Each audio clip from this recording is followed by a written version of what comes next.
Olá, queridos companheiros de jornada, amados irmãos, estamos aqui para mais um vídeo falando sobre as passagens do Evangelho segundo o Espiritismo. E hoje nós vamos falar sobre a perfeição. Está lá no Evangelho segundo o Espiritismo, no capítulo 17, no item 2. Sede, pois, vós outros perfeitos, como perfeito é o vosso Pai Celestial. Essa passagem também está no Evangelho de Mateus, no capítulo 5, no versículo 48. A incessante luta do Espírito é direcionada para a perfeição relativa que lhe está destinada. Recompondo ou rompendo isso, pouco a pouco, as couraças que lhe obstilizam assim chegar a essa meta, devestindo-se dos equipamentos grosseiros que são heranças das experiências iluminativas por cujo trânsito se movimentou. Investe, assim, os melhores recursos quando alcançam o nível de consciência lúcida para fazer brilhar a sua luz. Essa chispa divina que deve mergulhar no barro carnal a fim de desenvolver o Deus interno que se encontra adormecido, engrandece-se à medida que vence a sombra profunda que a reveste, experienciando assim valores cada vez mais nobres que lhe constituem graus de desenvolvimento moral e espiritual. Em cada etapa, supera uma dificuldade e cresce, ampliando assim a capacidade de identificação com a vida, mediante o processo de aprendizagem que lhe cumpre realizar o seu esforço pessoal, longe de qualquer protecionismo ou excepcionalidade, tendo-se em vista a superior justiça que rege todos os nossos destinos, a fim de que haja e que seja alcançado esse mistério excelente, o método se encontra íncito no amor, que é o recurso valioso para facultar o entendimento em torno dos acontecimentos e das pessoas, suas oportunidades e suas irmãs espirituais, iluminando-se então com o discernimento que a capacita para novos empreendimentos e lutas. Tratando-as de um processo de longo alcance, não poucas vezes a sombra elege o prazer ao invés do dever, gerando conflitos e vinculando-a a viciações de que passa a depender quando poderia avançar mediante recursos menos penosos. Adaptada aos primeiros fenômenos automatistas da evolução, passa pelo instinto que se lhe fixam demoradamente, necessitando ser transformados em sentimentos, nos quais terá que investir sacrifícios e abnegações, para desenvolver-se assim os condicionamentos geradores de gozos penosos e exaustivos. Jesus, sábio e nobre, compreendeu essa dificuldade inerente ao estágio de desenvolvimento dos seus contemporâneos. E enquanto dissertava sobre a necessidade do amor em relação aos adversários, propôs enfaticamente a necessidade da perfeição. Impossibilitados de compreender as sutilezas morais dos seus ensinamentos, aquelas mentes imediatistas e ensombrançadas necessitavam de um modelo que lhes permitisse o entendimento. E assim o mestre apresentou o Pai como a síntese absoluta que é da perfeição. No entanto, inalcançável, pois que o espírito criado jamais poderá ser igual ao seu Criador. Essa busca sugere a transformação moral incessante, a superação do nosso ego, severo e vigilante, facultando assim a libertação dos nossos self, cujo campo de ação ainda se encontra impedido para sua plena e total manifestação. O amor ao próximo, recomendado, pode ser definido como companheirismo, solidariedade no sofrimento e na alegria, amizade nas situações embaraçosas, capacidade de desculpar sempre, produzindo uma vinculação afetiva que suporte os atritos e os conflitos típicos de cada qual.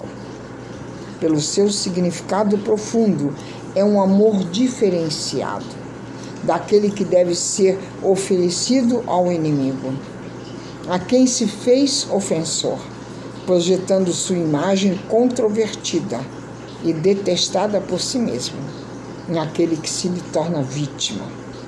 Amar a esse antagonista é não lhe retribuir a ofensa, não é detestar, não é o conduzir no pensamento, conseguir libertar-se da sua diatribe ou até mesmo da sua agressividade.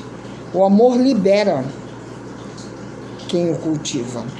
Por essa razão, o mal dos homens não ata a vítima ao algoz, deixando-a em tranquilidade, o que não ocorre quando o ressentimento, o desejo de revide e a amargura se instalam, porque de alguma forma a pessoa passa a depender das vibrações maléficas do seu perseguidor. Reflitam nessas palavras, para que possamos ter o entendimento certo dessas reações que Jesus nos ensinava. Esse sentimento, ele desenvolve os significados éticos da individualidade, porque a prepara para futuros embates, nos quais se fazem necessários a paciência, a compaixão, a caridade e o sentimento solidário.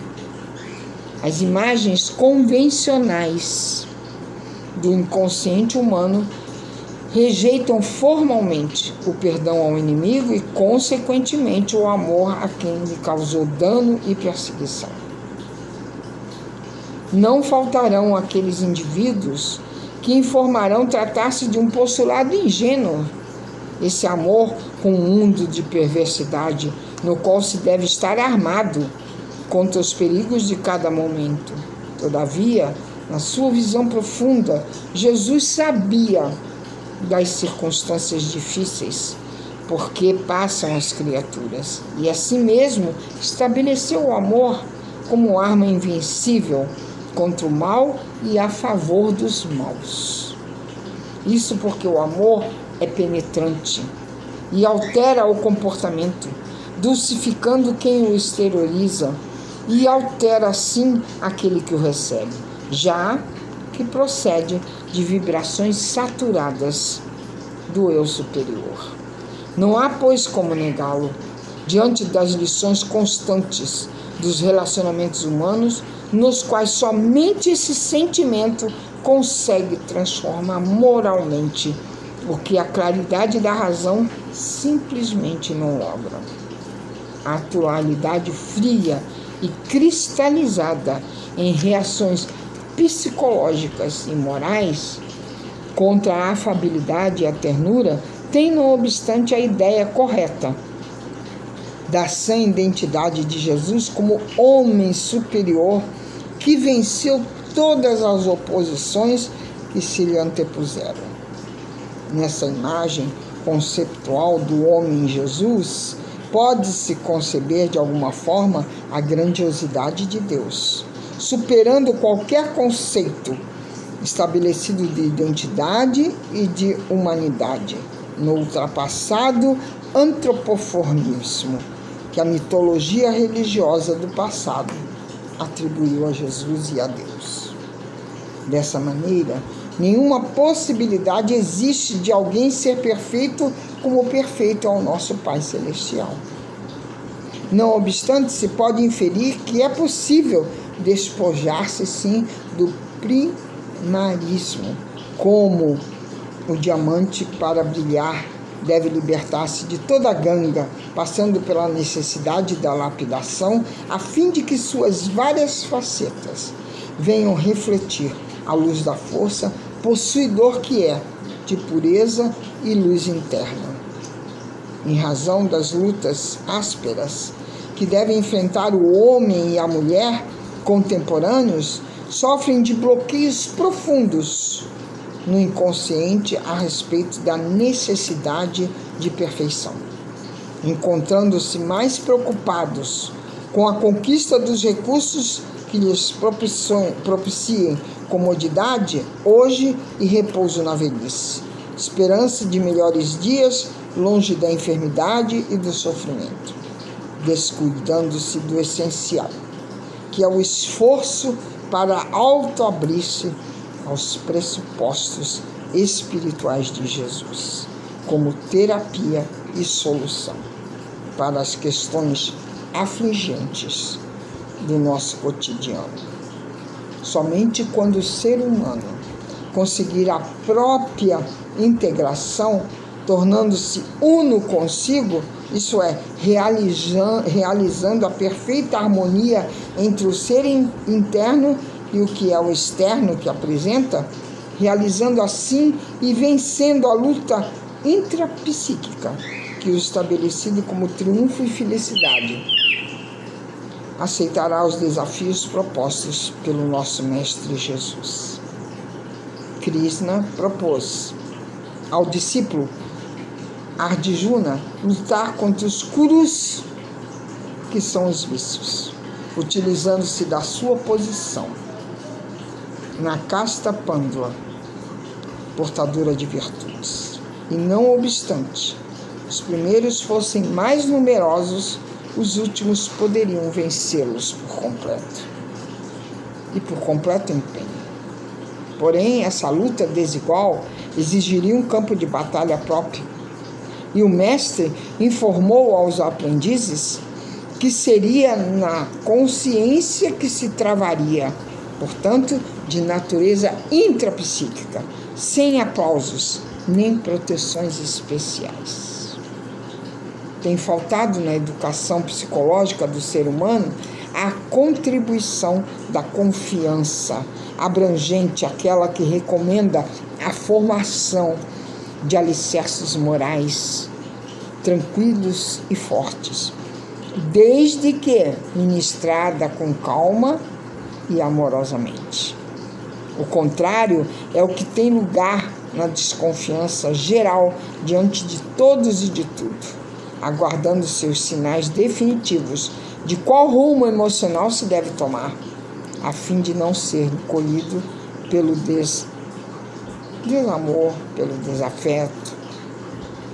O esforço pela perfeição, portanto, é válido, porque se antepõe à sombra, elimina as projeções negativas e estabelece pilotes de harmonia, contribuindo para o bem-estar do indivíduo em qualquer situação que surja.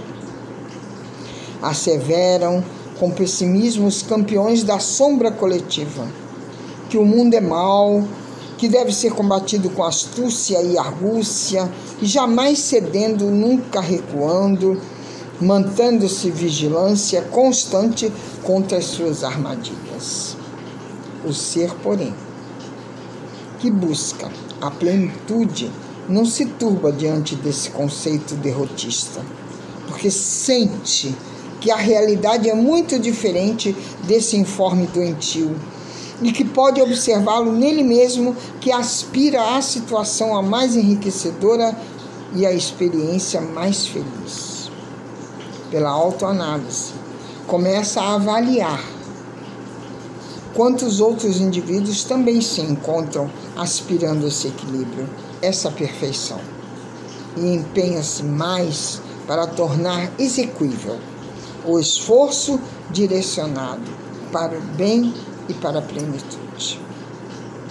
O básico, o comum, já não lhe basta, porque aspirando a mais e a melhor, respira uma psicosfera mais sutil e renovadora, desintoxicando-se assim dos vapores deletérios nos quais estão mergulhados aqueles de consciência do sono, que ainda se comprazem no prazer físico, nos jogos dos sentidos e nas ilusões que lhe povoam a casa mental. Jesus é em todo o seu ministério um homem são, transitando por um mundo enfermo e trabalhando para que se assemelhe àquele de onde veio e que oferece a todos quantos desejem segui-lo. Da mesma forma que nenhuma sujidade atirada contra a luz do sol a atinge. As injúrias e calúnias contra ele, assacadas não. O alcançaram, porque estava isento da sintonia com as contingências do seu tempo terrestre. A partir da proposta neotestamentária em favor de um mundo sadio e de uma sociedade melhor, graças à imensa contribuição da Boa Nova, pode-se perfeitamente aceitar a proposição. Sede, pois, vós outros perfeitos, como perfeito é o vosso Pai Celestial. Na tentativa de buscar essa perfeição moral, já se pode sentir-lhe os efeitos salutares dentro do nosso íntimo, pela satisfação de nos encontrarmos empenhados na nossa autolibertação, na nossa autossuperação da sombra. E que Jesus possa sempre nos fortalecer nessa caminhada, nessa tão almejada perfeição espiritual. Beijos em seus corações. Até o próximo vídeo.